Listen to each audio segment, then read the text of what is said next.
Everybody, welcome to another episode of Visible Kindness.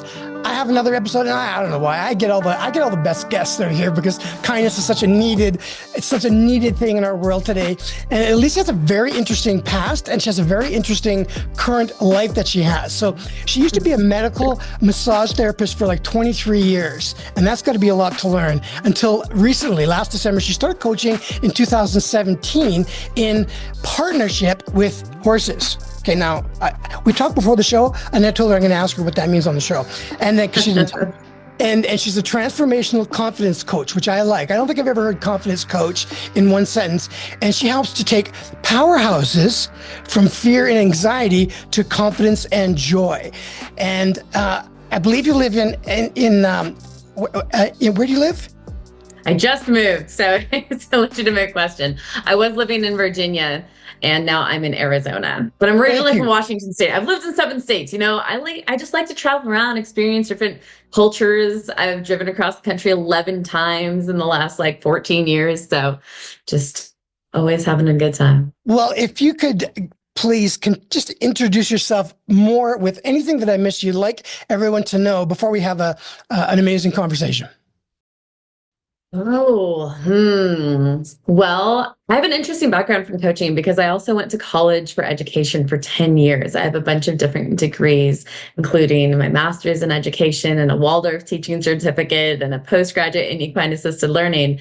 And that's fun because then I get to integrate both a traditional educational system with just life, like everything you learn over the course of life, right?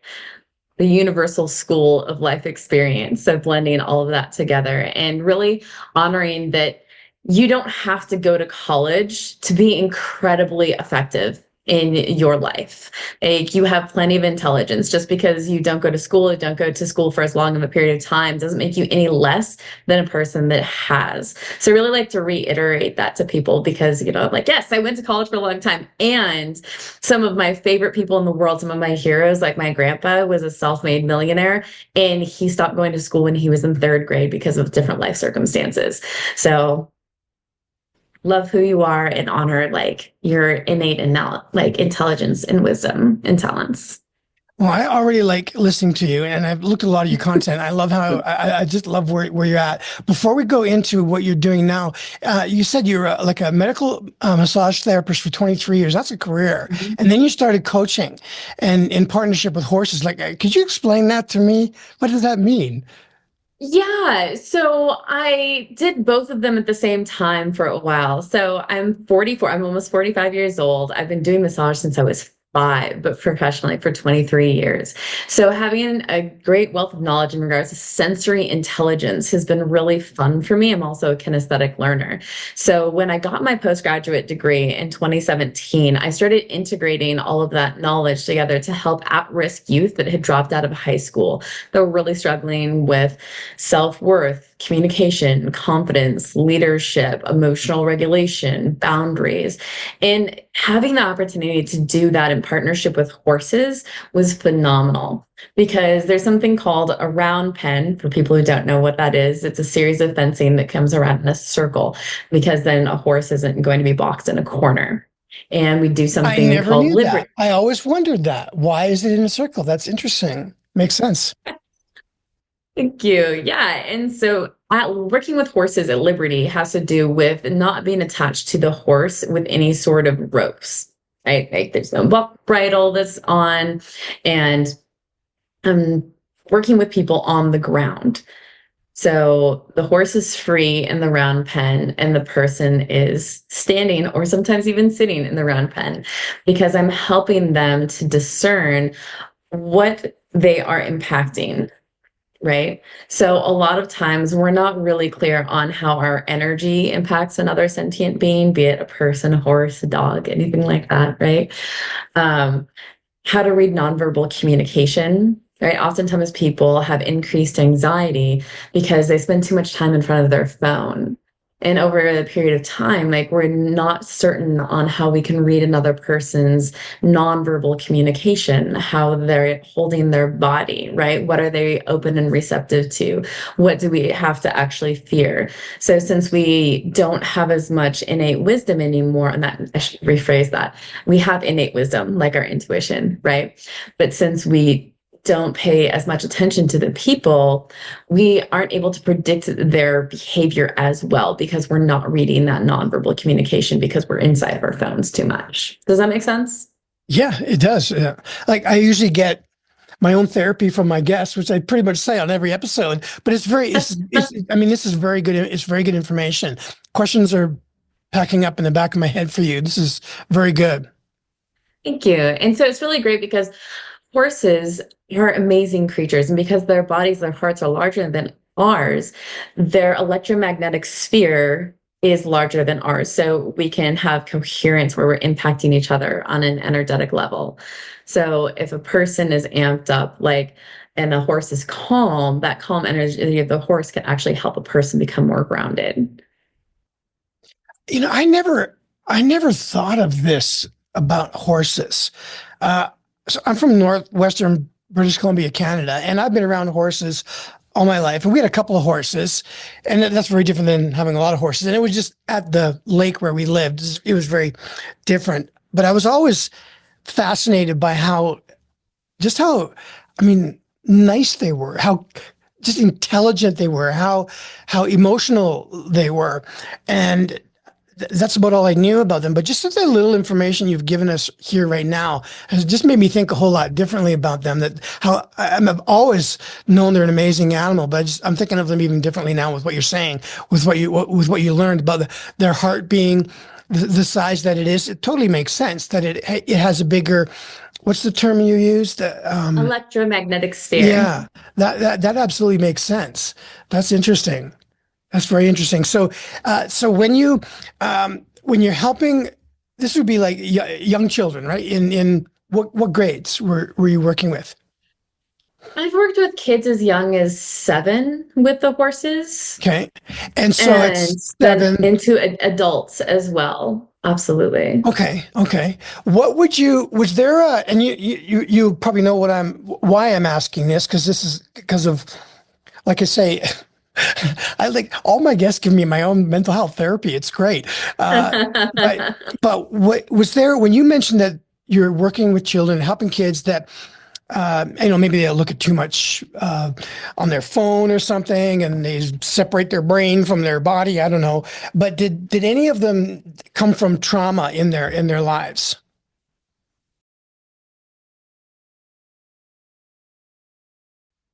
Some of the kids that I worked with did.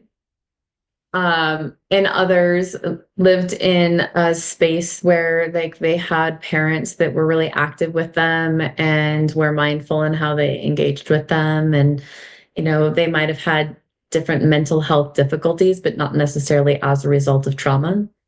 And How would being you categorize all of the people that you helped? Like most of them were like this, the other was like this, and the top three, where did they come from? Well, the people I haven't worked with the people and horses for a bit because I moved. I unfortunately had to sell my horses in 2020, and but I was working more with teenagers back then, kids that were really struggling with self-worth and confidence. And Uh, we all did at that age, no matter what we experienced or didn't experience. yeah, it was If they're interesting, growing but and it was becoming really an adult, that is the challenge. Like, who am I? Yeah, I mean, it was pretty amazing. Like one of the kids ended up going back to high school and graduating, which was phenomenal after dropping out, after working with me with the horses for a year. And another kid had been agoraphobic, and it was like really hard to even get them out to the horses. And they ended up being able to, they didn't go back to high school, but they got their GED and they ended up working in like a PetSmart, lots of people. So Sure. that was pretty phenomenal to get them to that space.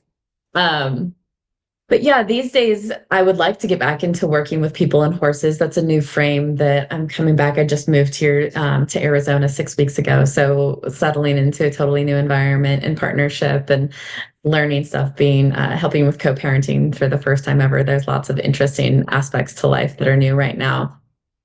Ironically, my partner and his kids are all allergic to horses. So No way. You gotta be. I don't think I've ever their even own journey. heard that before. But there are hypoallergenic horses. They're called backstroke curly horses. No Um, kidding.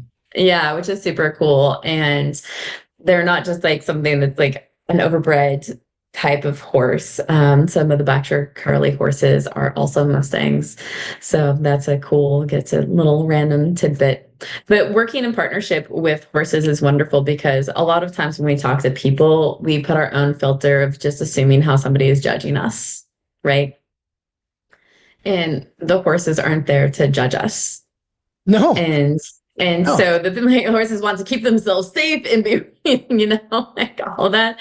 Be nice to me. I want to eat food, so on and so forth. But coming to a space where we are really respecting the horses as sentient beings and being mindful of how we're engaging with them and starting with a really intentional ask at the lowest level, right? To see how nuanced we can be with our energy and the impact we're making on the world can be incredibly transformative in regards to how we engage with human beings after that, right? And how we engage with ourselves and our self talk, because oftentimes we're the meanest to ourselves.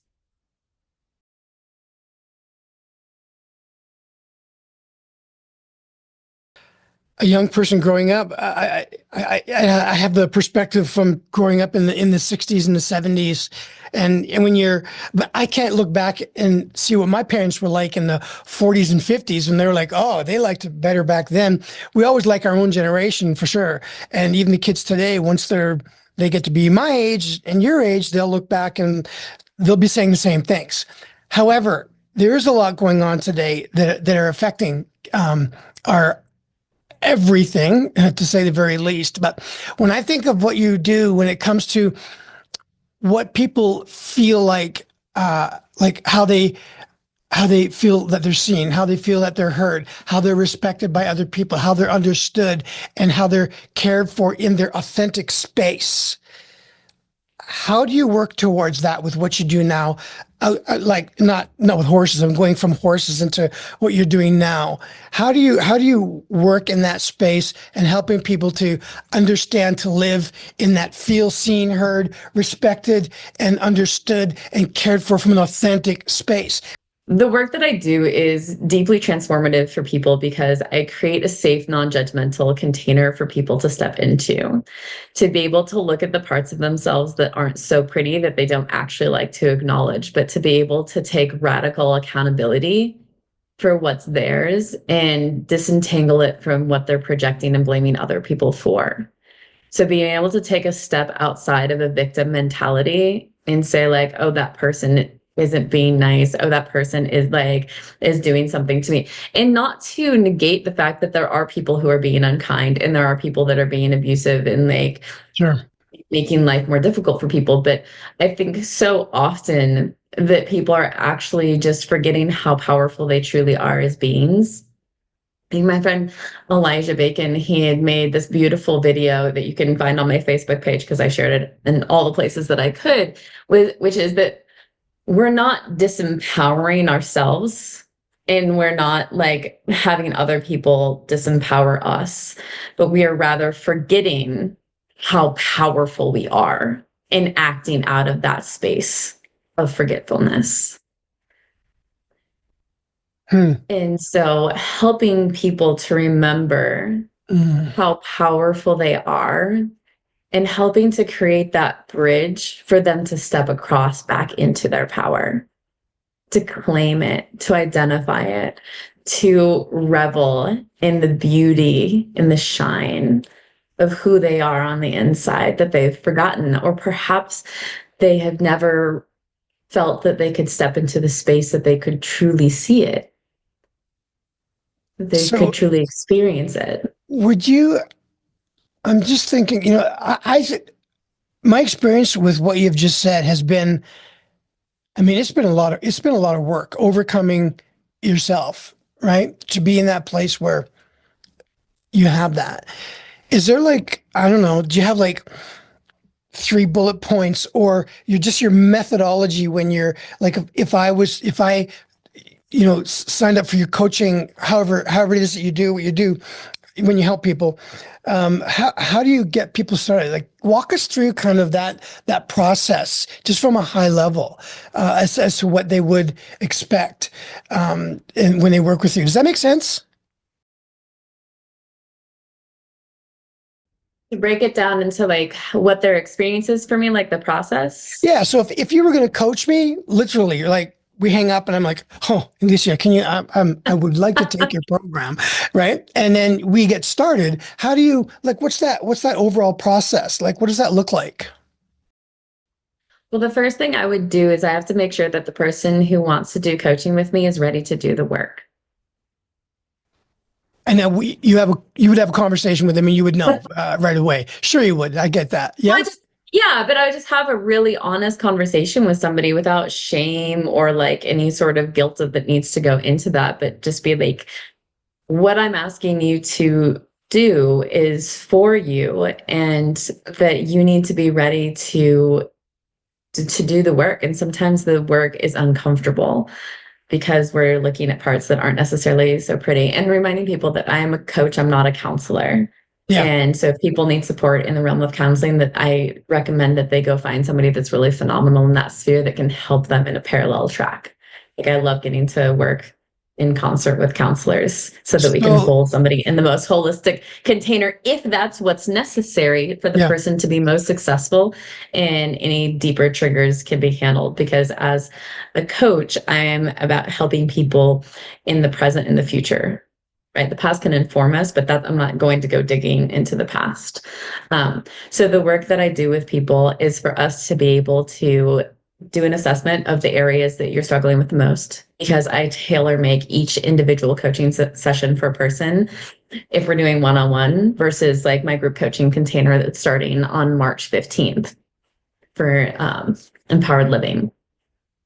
So what we do is we assess where it is that you're struggling, and then we look at it together for what points are most profoundly impacting you in your day to day. Right. And then we're going to go to the root of what that experience is. And we're going to talk about boundaries and bandwidth to help with emotional resiliency. And a lot of that is going to help you to take a greater amount of accountability for yourself in your life experience and stop being at effect of the people and environments around you. Right.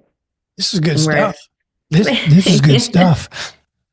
Thank you. This. Yeah. Yeah. And so, and helping to hold that space without shame or judgment for that person along the way, as you come across those limiting beliefs, those societal norms, the familial norms that you have decided to assign value to, that it's sometimes above what you should be giving yourself and who you are. Because sometimes who we are is not actually in alignment with the family we grew up in or the society and culture we currently inhabit.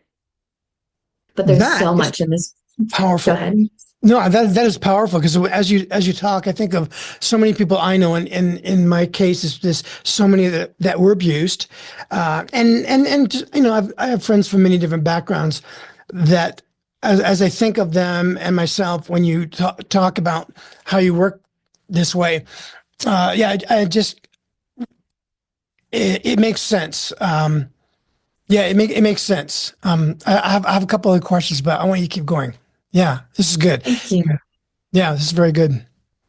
So the kindness, because we're on our podcast about kindness, is how do we be kind to ourselves in a way that's authentic, right? Yes, Because what feels nice is not always kind, right? that's right. It might feel nice to eat ice cream. I love ice cream. That's why it's usually a point that I bring up. It might feel nice to eat ice cream, but if your goal is to lose weight, then that's not kind to yourself. This totally aligns with what I said before the show, which I wasn't expecting to say on the show. But as I typically say, I always get my own. help from people, which is great. I used to like the job I did because of what I told people I did, and it made me like what knew that they thought about with what I did, and it means nothing. It means absolutely zero. And when I lost the job, then I became, who am I and what am I? And I love hearing what you're saying, and you understand that process of what people go through in life. So yeah, so Yeah, thank you. I really appreciate that.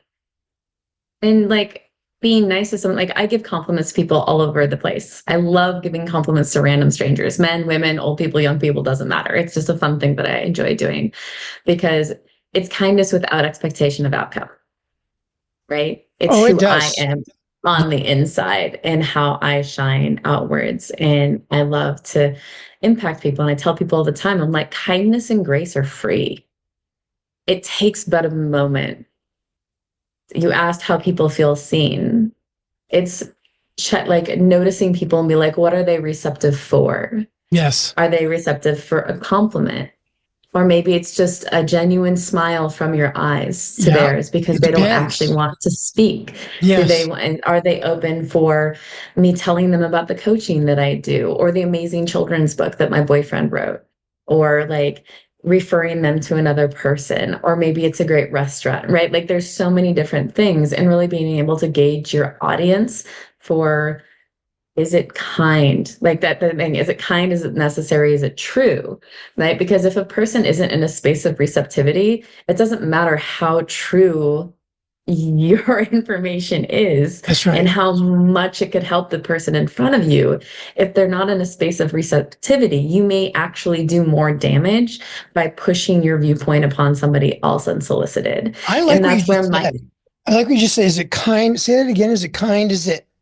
necessary, is it Is true? it I true? think there's a couple more things that go along with it. I didn't create that. That was somebody else. That's good. Um, but I agree with it and trying to come from a space of authentic mindfulness. Yeah. And that's where learning to listen to your intuition is so important, that inner wisdom. And that's part of what I do to help people in my coaching to transform, is helping to get rid of the noise, all the limiting beliefs, all the thoughts of like, oh, like, is this person going to judge me? Is this going to impact my opportunity to do X or Y or Z? Oh, this person thinks that this is the way I should live my life. You know, when I Right. think of that lady in the grocery store, um, it was a bit, I was taking a chance by saying, do you want to fight or do you want to hug? But it was my personality that was coming out, and it wasn't something I practiced. But then I think about what you just said. We need to kind of calculate who we're talking to and get a sense of where they're at in the time. Because you may not always get it right, for sure. But I was Yeah. just thinking about it. I posted this yesterday. There's a homeless guy. I like every Saturday morning, I volunteer at a food bank, and Awesome. sometimes he's there and he sleeps outside, and he always comes to me and he's always wanting. He never asks for money, but he's hungry, and Yeah. so and he doesn't always want to be given food. He wants to go to McDonald's, and so I started taking him to McDonald's, and it was. I mean, I felt so great doing that, and there I am, the homeless guy, and the what I posted, everything is blurred out, so you can't see him.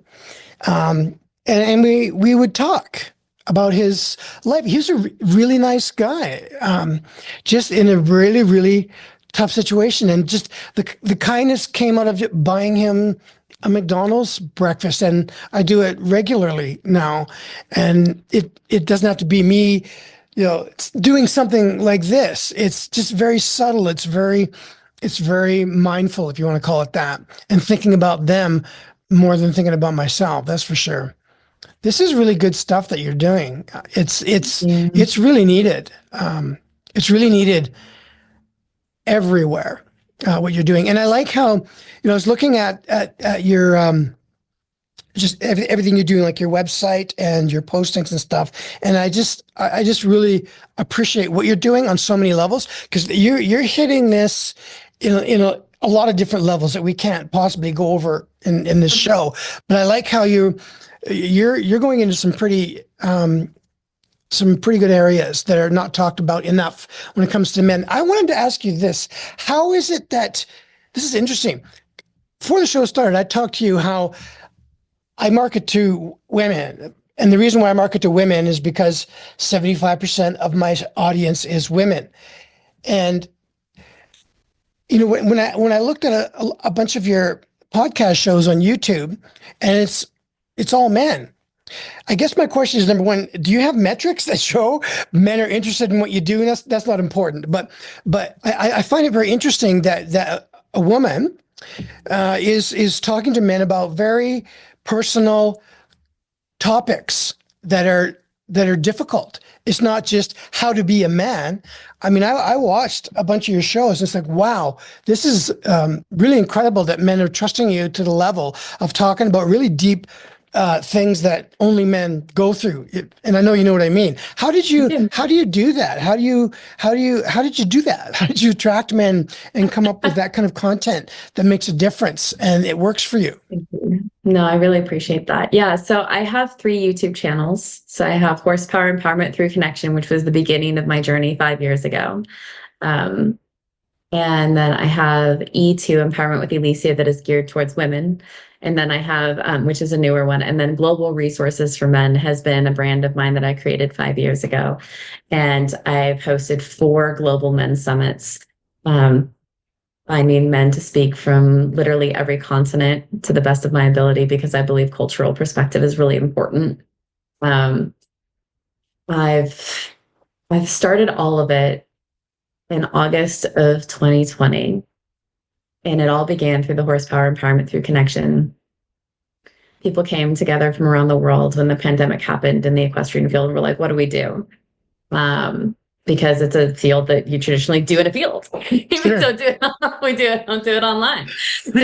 And so what I kept hearing from people is that they felt very alone in the work that they did, and not a lot of people understood the work that we do with horses. And so that's why I created that. I started interviewing equestrians around the world. Now, one of those people that worked in partnership with horses is Jake LaRue. He has a podcast, Man with a Horse. He is a Marine veteran, and he is a 50-year-old white male. And I felt very blessed because he wanted to share his story for the first time ever about being convicted of domestic assault and battery and his journey of redemption in partnership with horses. So I interviewed him, and at the end, after we turned off the recording, he said that he really wished he had a group of guys he could talk to about masculinity. And I thought that was a pretty profound statement coming from a 50-year-old white man who was a former Marine. Yeah. So in that moment, I just had a download of, well, like, why don't I host a men's summit? He's like, oh my gosh, that'd be amazing. And then I was like, well, then we're going to have to create a men's group to go with that. And then I joked, well, I was like, well, I'm going to have to create a women's group because I don't want them to get mad at me for just working with men. And I joke with women that I had to work with men to help their lives be better. So like, because I just like to be jokey and fun with people. But honestly, it's all really true to one degree or another. Like, we all are better in humanity, regardless of your gender identification, if we all work on ourselves and get the support that we need. So joking aside, that really is the truth of the matter underneath it all. So my work with men came from one man's ask. And so now I have over 400 men in my men's group from around the world. I've hosted those different, men's summits. I did masculinity in business, relationships, mental health, and fatherhood. And I seek to have representation of men of color, men from the LGBTQ plus community, and men with disabilities, like men from the military. I had life coaches and millionaires, Hollywood producers, like all different kinds of people from around the globe to talk about the different things. And what I discovered over that 5-year period is that no matter what culture you're from, what the color of your skin is, your socioeconomic status, your religion, men are struggling with very similar things all over the world. Yeah. Human beings are struggling with very similar things around the world.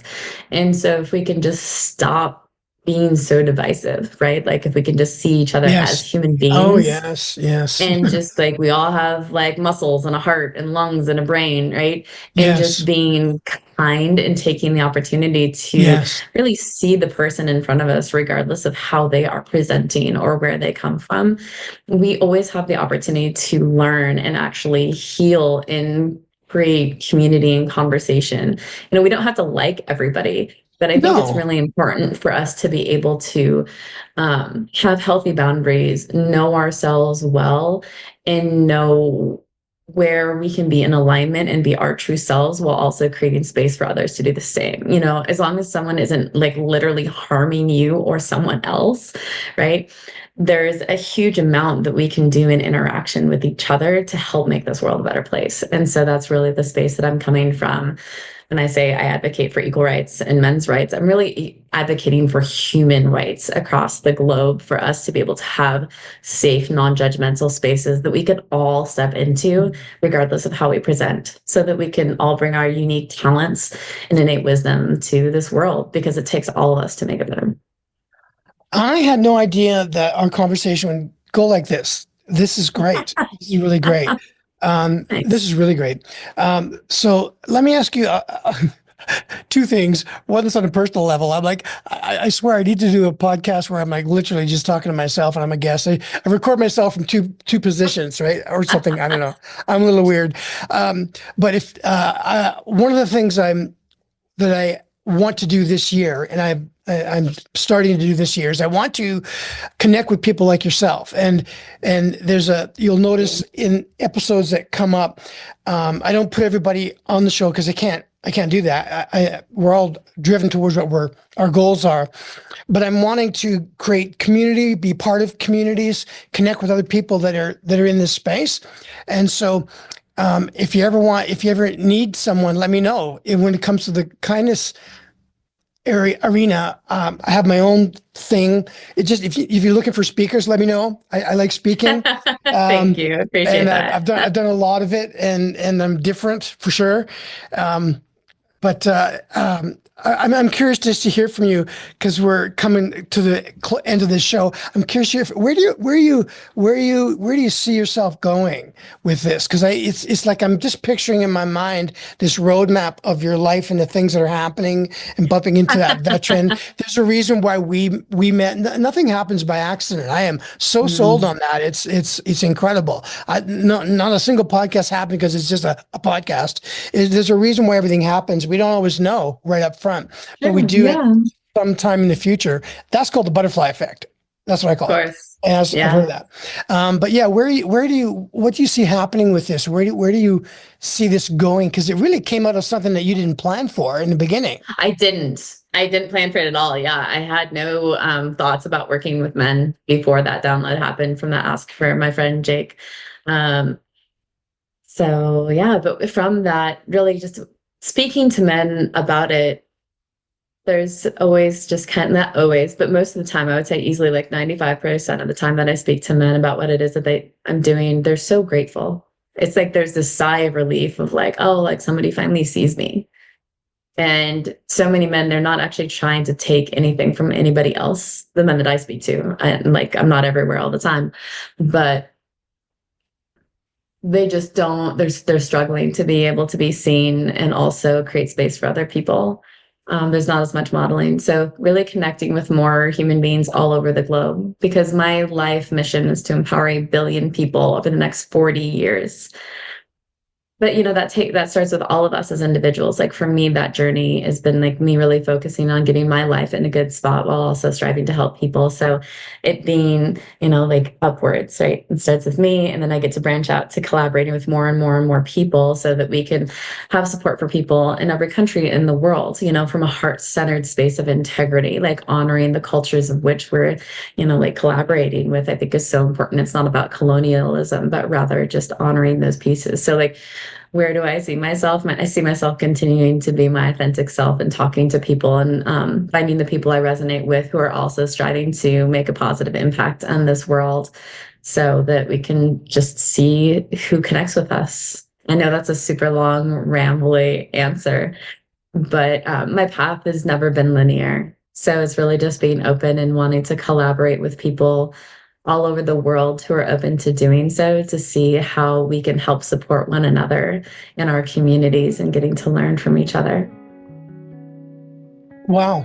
I have really enjoyed having you here, and it has been a uh, real great thing. I've really enjoyed looking at your content. Thank I found it you. very, very interesting, and all the links to what you're doing we'll put in here for sure. Thank Um, you. in closing, I just want to say thank you so very much for coming here, and I really appreciate I really appreciate having conversation with people offline, because this, you're never going to record personal conversations, but I've really enjoyed meeting you, and Thank it's been you. just Likewise. it's been really, really nice to get to know who you are and what you do. Is very, very you're a very unique woman for sure, and I don't think I've run into any or very many that are doing what you do, and I think that's very, very much needed. Yeah, it speaks a lot to who you are as a strong woman with the kindness that you have towards other people. So Thank I want to thank you you. for being here today. Yeah, you're very welcome. And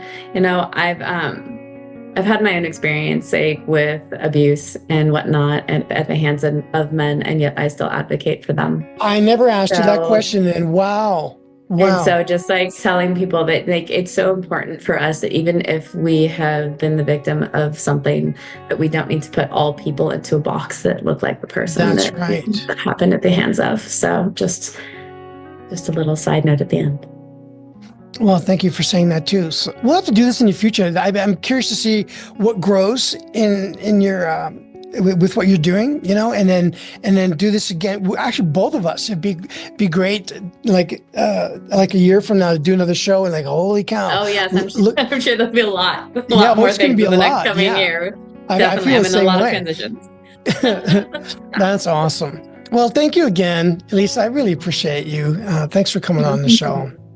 You're very welcome. I appreciate you having me. It was fun.